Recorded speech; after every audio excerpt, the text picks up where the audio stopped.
ಧರ್ಮಾತ್ಮನಾದ ಆ ಬಾಲಕನೇ ಪೃಥು ಚಕ್ರವರ್ತಿಯೆಂದು ಮೆರೆದವನು. ಆದುದರಿಂದ ವಿಭೀಷಣ ಹಾಗೂ ನೀವಿಬ್ಬರೂ ನನ್ನನ್ನು ಹೊಂದಿ ರಾವಣನಿಗೆ ಶಿಕ್ಷೆಯನ್ನು ಮಾಡಿಸಬೇಕೆಂದು ನಿಮ್ಮ ಕಾರ್ಯದಲ್ಲಿ ಮುಂದಾಗಿರುವಿರಿ.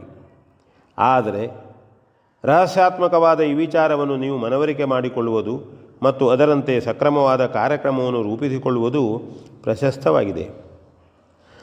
ಚಕ್ರವರ್ತಿಗಳ ಮನೆತನದಲ್ಲಿ ಹುಟ್ಟಿರುವ ನಾವು ಆರ್ತ ಸಂರಕ್ಷಣೆಯನ್ನು ತೊರೆದಿರಲಾಗುವುದಿಲ್ಲ.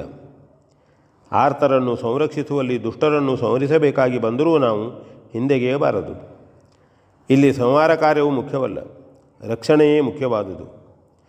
ನನ್ನ ಪತ್ನಿಯನ್ನು ಅಪಹರಿಸಿರುವ ರಾವಣನು ನನ್ನಿಂದ ಶಿಕ್ಷಿಸಲ್ಪಡಬೇಕಾದುದು ನ್ಯಾಯ. ನಾನೇ ಆ ಕೆಲಸ ಮಾಡಲು ಪೂರ್ಣಾಧಿಕಾರಿಯು. ಭಾರ್ಯ ಸಂರಕ್ಷಣೆಯು ಪುರುಷ ಧರ್ಮವು.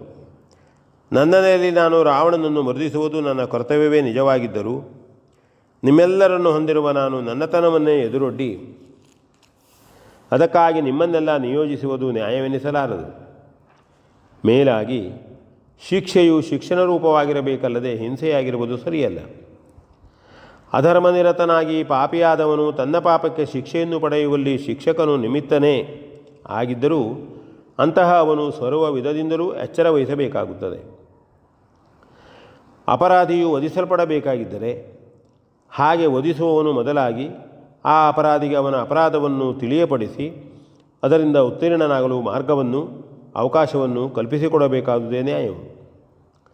ತಪ್ಪಿತಸ್ಥನಿಗೆ ತಿಳಿಸಿ ತಿದ್ದಿಕೊಳ್ಳಲು ಅವಕಾಶವನ್ನಿತ್ತರೂ ಅವನು ಕೇಳದಿದ್ದರೆ ಆಗ ಮಾತ್ರ ಸಂಹಾರ ಕಾರ್ಯವೇ ಆಗಬೇಕಾಗುತ್ತದೆ. ಶಕ್ತಿ ಇದ್ದರೆ ಯಾರನ್ನು ಕೊಲ್ಲುವುದು ದೊಡ್ಡದಲ್ಲ. ಆದರೆ ಸತ್ತವನನ್ನು ಬದುಕಿಸಲು ನಮ್ಮಲ್ಲಿ ಯಾರಿಂದಲೂ ಸಾಧ್ಯವಿಲ್ಲ.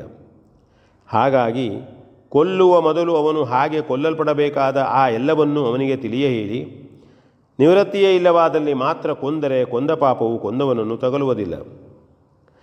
ಅಪರಾಧಿಯ ಅಪರಾಧವೇ ಅವನನ್ನು ಕೊಂದಂತಾಗುವುದಲ್ಲದೆ ಮತ್ತಾರೂ ಅದಕ್ಕೆ ಕಾರಣರಾಗುವುದಿಲ್ಲ. ಪಾಪಿಯು ಅವನ ಪಾಪದಿಂದಲೇ ನಾಶ ಹೊಂದಬೇಕು, ವಿನಾ ಇತರರು ಅದಕ್ಕೆ ಸರ್ವತಃ ಬಾಧ್ಯರಲ್ಲ.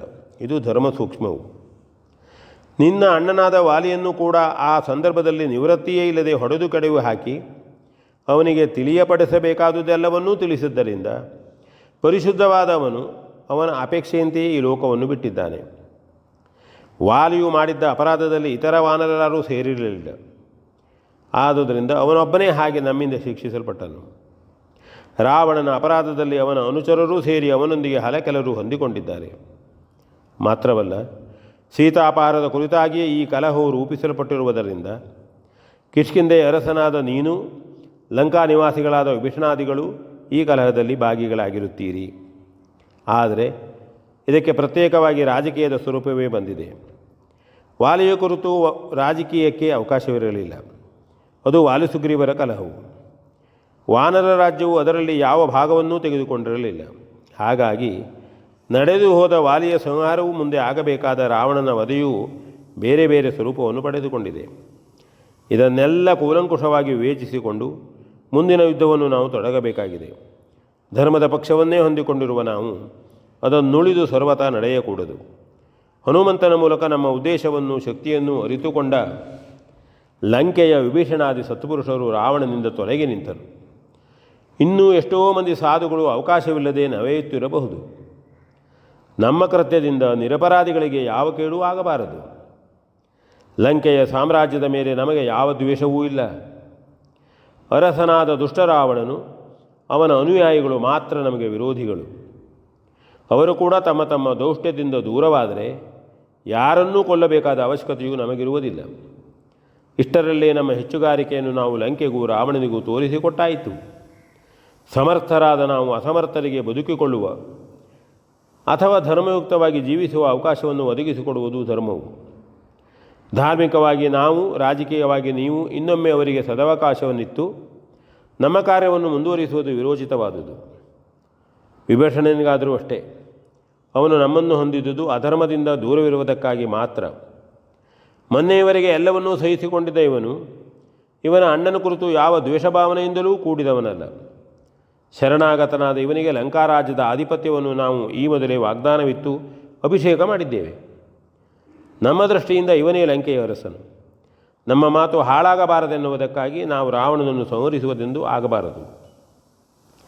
ನಮ್ಮ ಮಾತಿನಂತೆ ಬೇಡ, ಈ ವಿಭೀಷಣನ ಮಾತಿನಂತೆ ನಡೆದು ರಾವಣನು ಸದ್ಧರ್ಮದಿಂದ ವರ್ತಿಸುವುದಾದರೆ ನಮ್ಮದಾಗಿರುವ ಅಯೋಧ್ಯೆಯ ಸಮ್ರಾಟ ಪದವಿಯನ್ನೇ ನಾವು ಅವನಿಗೆ ಒಲಿದು ಕೊಡಬಹುದು. ಉತ್ತರದಲ್ಲಿ ಆ ಅಣ್ಣನೂ, ದಕ್ಷಿಣದಲ್ಲಿ ಈ ತಮ್ಮನು ರಾಜ್ಯವನ್ನಾಳಲಿ. ಮಧ್ಯದಲ್ಲಿ ನೀನು ನಿನ್ನ ರಾಜ್ಯವನ್ನಾಳು. ಒಟ್ಟಿನಲ್ಲಿ ಮಹಾಪ್ರತಾಪಿಗಳು, ಶಕ್ತಿವಂತರು ಆದ ನಿಮ್ಮಿಂದ ಧರ್ಮಯುಕ್ತವಾದ ರಾಜ್ಯಭಾರವು ನಡೆಸಲ್ಪಡಲಿ. ನಮಗೆ ರಾಜ್ಯ ಪರಿಪಾಲನೆಯೇ ಮುಖ್ಯವಲ್ಲ, ಧರ್ಮ ಸಂರಕ್ಷಣೆಯೇ ಮುಖ್ಯವಾದುದು. ಹಾಗಾಗಿ ಧರ್ಮ ರೀತಿಯಿಂದ ಜಗತ್ತು ಯಾವ ವ್ಯವಸ್ಥೆಯನ್ನು ಹೊಂದಬೇಕಾಗಿದೆಯೋ ಅದನ್ನು ಹೊಂದಿಸಿಕೊಡುವುದೇ ನಮ್ಮ ಜೀವನದ ಗುರಿಯು. ಎಲ್ಲ ಜನರ ಅತ್ಯಂತ ಹಿತಸಾಧನೆಯೇ ಧರ್ಮವಾಗಿರುವುದರಿಂದ ಅದೊಂದೇ ನಮ್ಮ ಆಶಯವು. ಸುಗ್ರೀವ, ಮಾಡಿದ ತಪ್ಪನ್ನೊಪ್ಪಿಕೊಂಡು ಸೀತೆಯನ್ನು ನಮಗೊಪ್ಪಿಸಿ ಶರಣನಾದ ವಿಭೀಷಣನಿಗೆ ಅಣ್ಣನಾಗಿ ದಶಮುಖನು ಬಾಳುವಂತಿದ್ದರೆ ಆ ಪೂರ್ಣಾವಕಾಶವನ್ನು ನಾವು ಅವಶ್ಯವಾಗಿ ಈಗ ಹೊಂದಿಸಿಕೊಡಬೇಕು. ಅನ್ಯಥಾ ವರ್ತಿಸಿದರೆ ದೌಷ್ಟ್ಯ ನಿರ್ಮೂಲನದ ದ್ಯೋತಕವಾಗಿ ತನ್ನ ಸರ್ವಸ್ವದೊಂದಿಗೆ ರಾವಣನು ಸಂಹಾರಗೊಳ್ಳಬೇಕು. ಇದು ನಮ್ಮ ಉದ್ದೇಶವು. ಇದನ್ನೇ ದೃಷ್ಟಿಯಲ್ಲಿಟ್ಟು ನಿನ್ನ ವಾನರ ಬಲದಿಂದೊಬ್ಬ ಚತುರನೂ ದಕ್ಷನೂ ಆದ ದೂತನನ್ನು ಆರಿಸಿ ರಾವಣನಲ್ಲಿಗೆ ಸಂಧಿಗಾಗಿ ಕಳುಹಿಸು. ಬದುಕುವ ಆಸೆ ಇದ್ದರೆ ಈ ಉದ್ದೇಶಕ್ಕೆ ಒಳಗಾಗಿ ಸುಖವಾಗಿ ಬದುಕಿರಲಿ. ಇಲ್ಲದಿದ್ದರೆ ಧರ್ಮ ಸಂರಕ್ಷಣೆಯ ನಮ್ಮ ಪ್ರತಾಪಾಗ್ನಿಯಲ್ಲಿ ಬಿದ್ದು ಹೊಂದಿದ್ದ ಸಕಲ ಬಲದೊಂದಿಗೆ ಧ್ವಂಸವಾಗಲಿ ಎಂದು ನುಡಿದನು ವಿ ಎನ್ ಭಾಗವತ್ ಪರ್ಪಳ್ಳಿ.